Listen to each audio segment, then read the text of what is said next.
It was 8 years ago when I first started trading, and a couple years into that journey, I had learned and studied and became very good at trading a very particular trading style, and I had great technical knowledge. And with that technical knowledge, I went off and picked up my first round of private investment, a six-figure round of investment. Now, what I learned very quickly is that I had good technical knowledge. However, my psychology, I put no work or no attention or no care into mastering my trading psychology.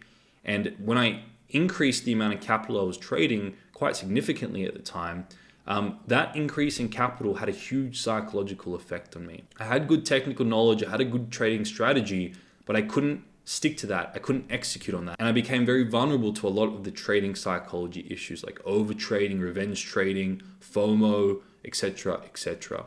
And because I didn't have my psychology on point, I ended up losing that first round of private investment. And that whole experience to me highlighted the importance of trading psychology in my own journey. And because of that, it was very much a catalyst to go in and study human psychology and human behavior on a deeper level. And I put years into those studies, and invested tens of thousands of dollars to learn from some of the greatest minds in the industry. And everything I was learning in human behavior and psychology really was there to help me become a better trader at the time. And everything I learned, I implemented into my trading, and I created principles and tools and ideas to help me become a better trader. And over time that's developed, I started to then teach other traders. And fast forward to today, those principles have helped thousands of traders all around the world. I've also had the opportunity to consult for and advise some of the globally leading prop firms and education companies in the industry as well. And the reason I'm saying this is because I've had a very unique experience from being a trader myself, and then also working with education companies, working with prop firms, and studying human behavior and psychology. And the reason I'm saying this is because I've had the opportunity to observe many, many traders, especially when I was consulting for some of the more popular prop firms. I had the opportunity to see a lot of traders come through, and what I became obsessed with was understanding what differentiates a successful trader versus not so successful traders. And I wanted to figure out what was it about the traders who made it and did very, very well versus the traders who did it. And what really stood out to me was when both traders had good technical knowledge and they both had a trading plan, the traders who ended up making it and sustaining their success over a long period of time had a very particular mental model in place, which I'm going to share with you in this video. So I want to get into that, and I want to share the insights I learned from these observations because I know they're going to be valuable for you. With this understanding, I ended up creating this mental model, this idea, which I haven't really spoken a huge amount on this YouTube channel about. And this framework is what I call the AIM framework, and I go into incredible detail on this in the 12-week program. But this AIM framework stands for awareness, intention, momentum.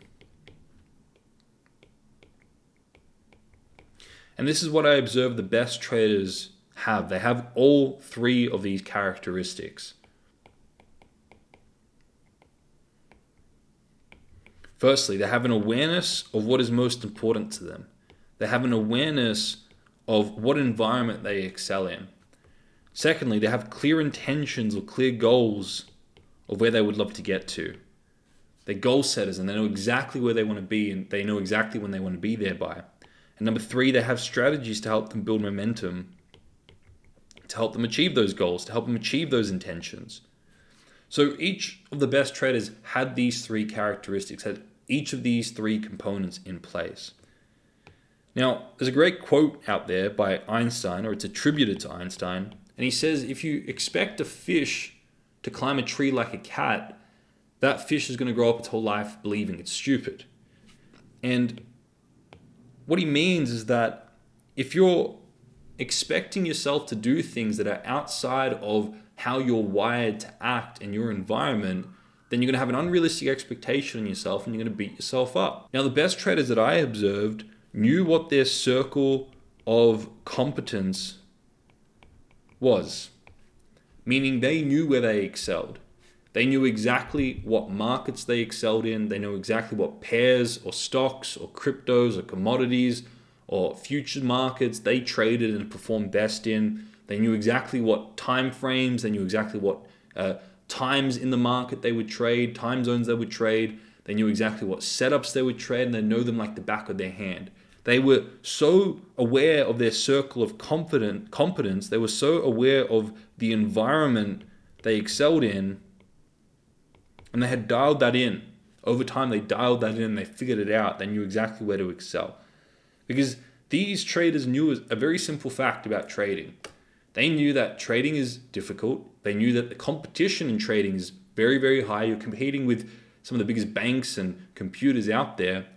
And they knew that they didn't want to put risk on in the market where they weren't certain they could have an edge.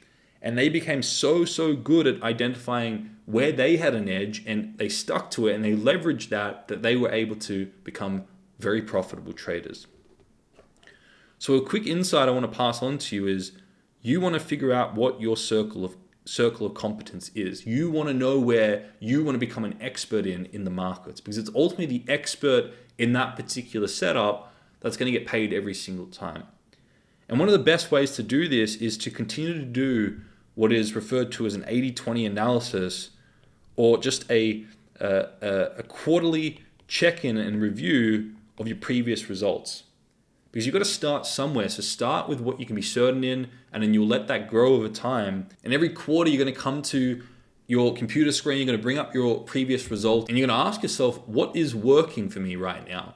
What are the pairs I trade, or the setups I take, or the time zones I trade that get me 80% of my results? And what's not working? Where am I putting a lot of time, energy, and effort, squandering it, and it's not bringing me results? And what's the 20% I'm doing that's getting me 80% of results? The 20% of setups I'm taking, pairs I trade, stocks I trade, and they're dialing in and figuring out exactly what their circle of competence is, where they excel. So you become very good at identifying where you excel and what you can master. The more and more you do a quarterly review and you dial in exactly where you'd love to become an expert in. Okay? So it was very obvious to me that traders had a clear awareness, the successful ones had a clear awareness of where they excel, and they stuck to that. The second thing is they were acutely aware of their goals. They had clear intentions. They knew exactly where they wanted to be in the next 3 months, for example. They knew exactly how many funded accounts they wanted to have, what companies they wanted to have these funded accounts with, what exact work they would need to do to be able to accomplish that. And they were so dialed in with their goals, and they figured out their 3-month goals, their yearly goals, their 3-yearly goals, and they painted the picture, the vision for the 3-year, and they worked backwards. And they figured out, where do I need to be in 1 year's time as a checkpoint? And then if I want to be there in a year, what do I need to accomplish this next quarter, these next 3 months as a checkpoint? And they, over time, they were very clear on the journey exactly what checkpoints they had to be at in a certain period of time. And they had this ability to set very, very clear intentions relative to where they knew they would excel. So they weren't then expecting themselves to excel in an environment where they knew they didn't have an edge, but they were clear on where they performed very well. They had an awareness of that, and they set very clear intentions of having goals that they knew they could have because they had that self-awareness. So for example, a trader would be like, all right, in the next 3 months, I want to pick up two $200,000 funded accounts with 2 separate companies, 2 separate funded companies, so I'm diversified. And they knew based on the pairs they would trade, some of them just trade 2 pairs. They knew on average what type of results they could get from that. And they worked backwards. They knew exactly their goals. They knew exactly what they had to do to accomplish those goals. And then number 3, what they did was they became very, very good at building momentum towards those goals. And the way you build momentum, first and foremost, is only playing within your circle of competence. You're not going to build momentum if you're expecting yourself to do something that isn't part of your environment. If you're that fish trying to expect yourself to climb a tree like a cat, you're not going to succeed. And there's nothing wrong with that, because what that does is it helps you associate pain with trying to live outside of where you actually excel so that you can become an expert in what you're meant to be an expert in. That fish is meant to swim in water, not climb trees. And So traders become very, very good. These traders became very, very good at then identifying the high priority actions that they were going to execute on every single day. So they could boil this goal down. All right, I want to have two $200,000 funded accounts with two different companies. What's the exact action step that I need to do today to be able to accomplish that? And they already had a trading plan, a mechanical trading plan. So what they had to do every day was wake up.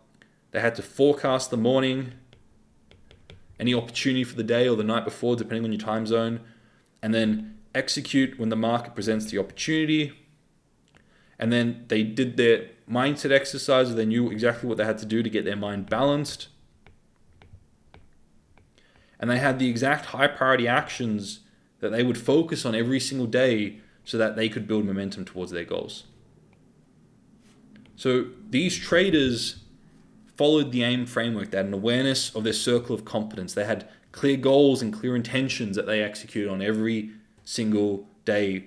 And they built momentum towards these because they were focused on the high priority actions every day. Okay? This to me was very, very obvious with these exceptional traders. And you would ask them questions like, hey, how do you execute in the market? And they'd be able to rattle it off. They'd know at the top of their head exactly, my entry looks like this. I want to see this on the daily. Then I want to see this on the 4 hour. And then if the 1 hour does this and this, I drop down to the 15 minute. And if the 15 minute does this and this, I then take the trade. I put my stop loss here. And if the market does this, I trail my stop or I take partials. And then if the market moves out like this, I trail my stop like this to lock in profit. I might take profits here and here. And if I go this deep into drawdown, I lower my risk by this amount. They knew exactly, to the ever finer detail, exactly where their edge was and their circle of competence was. No wonder they were exceptional traders. And you'd ask them, where do you want to be in 3 months? I want to be funded with this company and this company. And then also, what are you going to do to build momentum to get there? I'm going to do this, this, and this every day, every single day. I'm going to show up. I'm going to be dedicated to that because these goals are important to me and I'd rather do this than anything else. And that's the type of language they would use. So, yeah, hopefully this is insightful and you've learnt one or two things from this. But if you did, please comment in the comments below, like the video, share it with your trading buddies, and share it in your trading communities. I look forward to seeing you all in the next video.